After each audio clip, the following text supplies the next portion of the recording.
Welcome to Voice from the Real World. We've been looking at the law of creation, the law of the kingdom, the one singular law of the Father.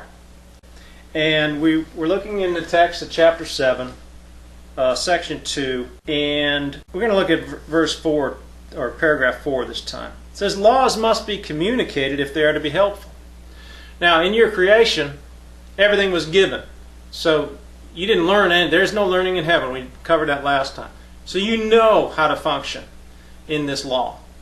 It says, here, paragraph 3, verse 8, it said, God himself created the law by creating by it. And his sons who create like him follow it gladly, knowing that the increase of the kingdom depends on it, just as their own creation did. So, the law was created by God as he created, by the Father as he created. That is the law. Whatever the thought of the Father is the law. Okay, if you go back to paragraph 2, well, let's just start at in paragraph 2, verse 1. To heal, then, is to correct perception in your brother and yourself by sharing the Holy Spirit with him. This places you both within the kingdom and restores its wholeness in your mind. This reflects creation because it unifies by increasing and integrates by extending. Unifies by increasing, integrates by extending. Brings it into the whole. It's a new creation, but it's part of the whole. It's a son, it's a new son, but it's the one son. It is a thought of God being extended by the mind, but the Spirit has always been. Therefore, that new creation has always been. There's no time in heaven. There's no beginnings in heaven. It's a circular situation. So all that has always been, as the new creation comes forth, gets all that has always been.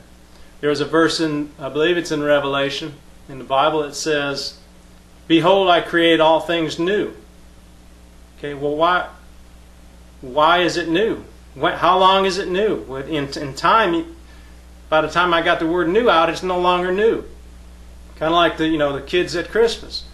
You don't give them a toy, it's new, and then you say, where's that toy? Well, can I have another one? There's always this lack because we don't understand the fullness of the thought of God. Now, in paragraph 2, verse 4, it says, what you project or extend is real for you. That we covered last time. This is an immutable law of the mind in this world as well as in the kingdom. Immutable means it works all the time. You cannot change it. However, the content is different in this world because the thoughts it governs are very different from the thoughts in the kingdom. Laws must be adapted to circumstances if they are to maintain order. The outstanding characteristic of the laws of mind as they operate in this world is that by obeying them, and I assure you that you must obey them, they are immutable, you can arrive at diametrically opposed results. This is because the laws have been adapted to the circumstances of this world in which diametrically opposed outcomes seem possible because you can respond to two conflicting voices. The world was made by a thought that was not the Father's. The laws of mind are being used to give substance to that thought, to give reality to that thought. Don't tell me this earth ain't real.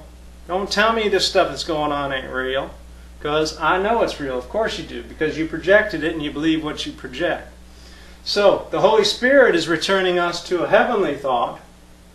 Therefore, the ministry of healing, the ministry of the miracle, is to accept the voice of the Holy Spirit and start believing Him, to start using vision instead of our own 5 senses of seeing and hearing, etc. And we begin to use vision and we begin to believe, and the law works. How does the law work? It says, what I'm extending is what I am. I see a forgiven world, therefore I'm forgiven. I see a holy relationship, therefore I must be holy.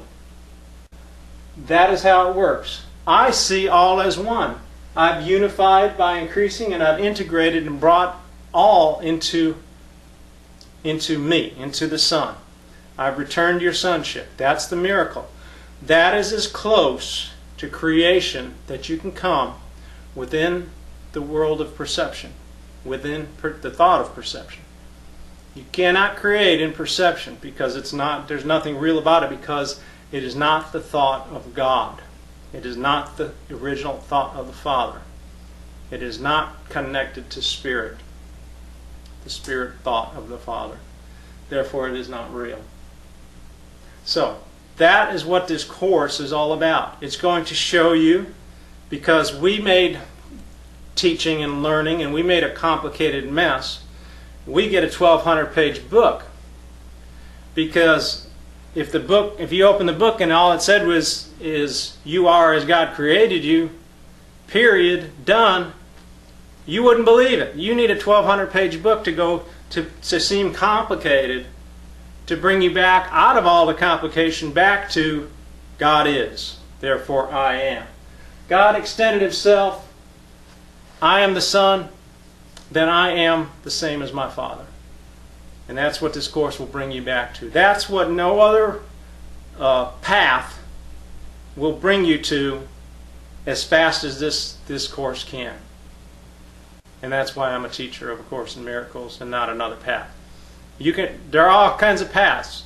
This is the fastest because it will bring you back to the fact.